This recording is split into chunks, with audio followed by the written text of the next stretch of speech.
Hi, good morning, everyone, and thanks for joining this session. My name is Chingwen Cheng.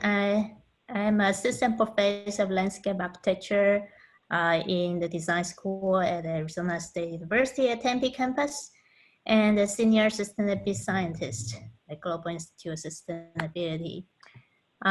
So I have been teaching in ASU since 2015.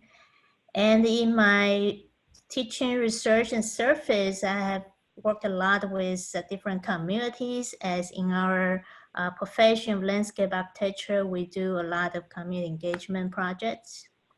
And this topic I'm going to share is particularly an kind of enlightenment to myself of working with a project along with my students to work with Hawaii in Honolulu. So next, please.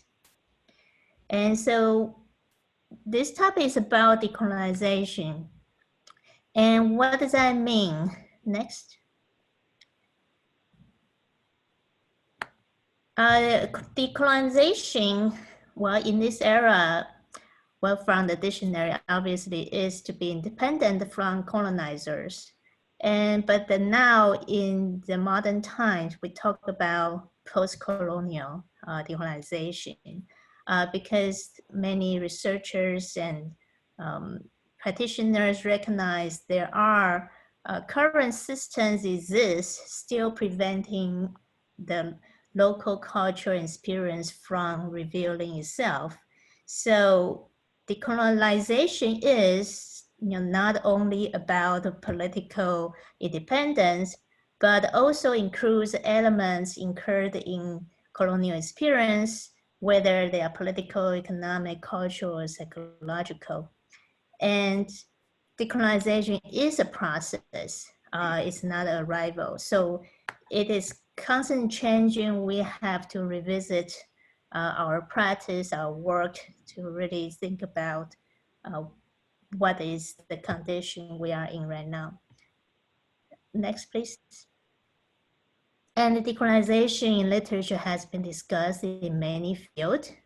In anthropology, we started talking about it was the inferior of any race during the time that thinking which race is superior than the others, and that's how the colonization process started, and it depressed other culture.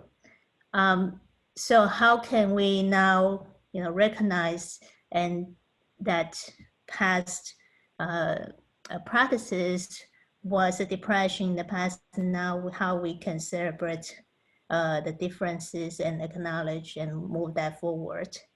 And the decolonization also happened in education because a lot of institutional practices has been put into the formal education, and in that colonization process too easy to control people. So how can we decolonize our curriculum and in this process? There are other decolonization process in arts, media, and it's also like what was the primarily being appreciated culture at that time when the colonization process going, and how we can reveal that process. And much of what our keynote speaker talked about this morning in the creative placemaking process. And in the media, also thinking about how the decolonization process started.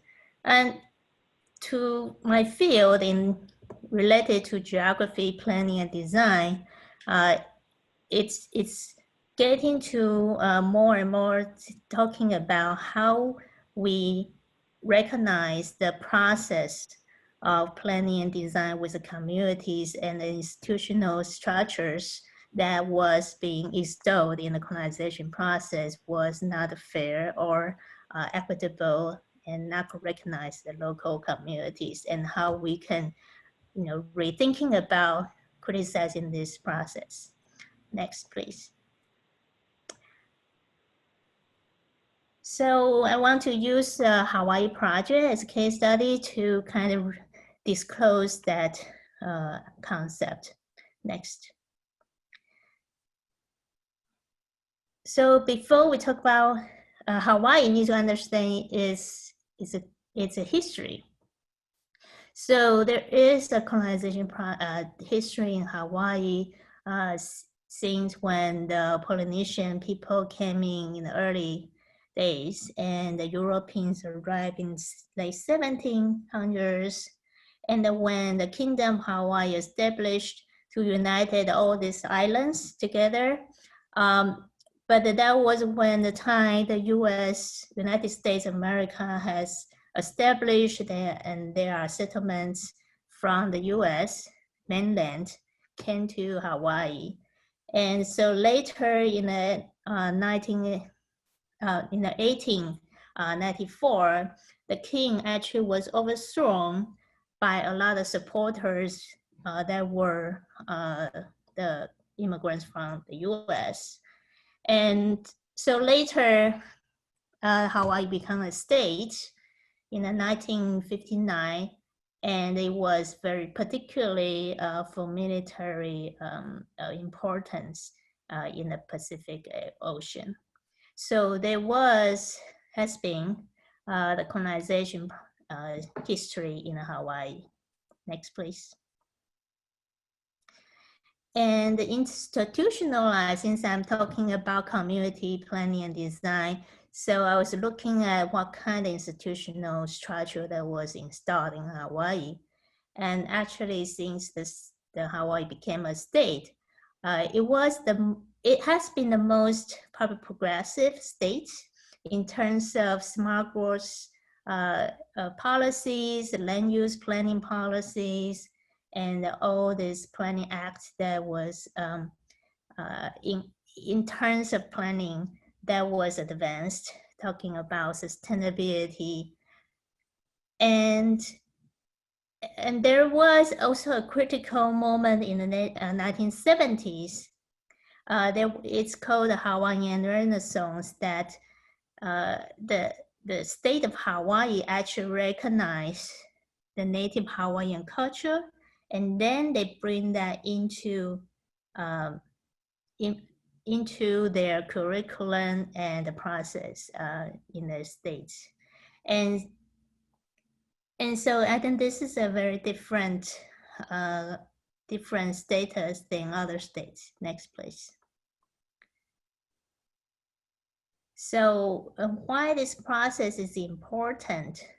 This was one of the example we saw.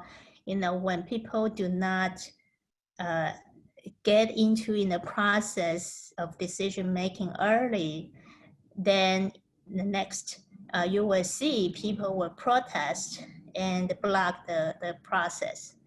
Next, please. So this was a case when the Army Corps engineer tried to convert some of the properties into detention, and the people blocked the process. So I'm going to move quickly. You can just advance that. So in this project, the design school worked with the Hawai'i Green Growth and other stakeholders. Next. Next, please. And we were doing this kind of stakeholder involvement process to understand the sustainability of the state. And next, so this is talking about history of how the Hawaii watershed has been developed. Next. And how the Hawaii has inherent social ecological vulnerability. Next. Next, please. And our project, just mentioned, we won a prize because we incorporated the native Hawaiian culture in this design process. Next. And in particular, in this park, we actually first organized a series of workshops. Next. Next. I skip some of those. And this, again, this is a continued process with the local stakeholders. Next.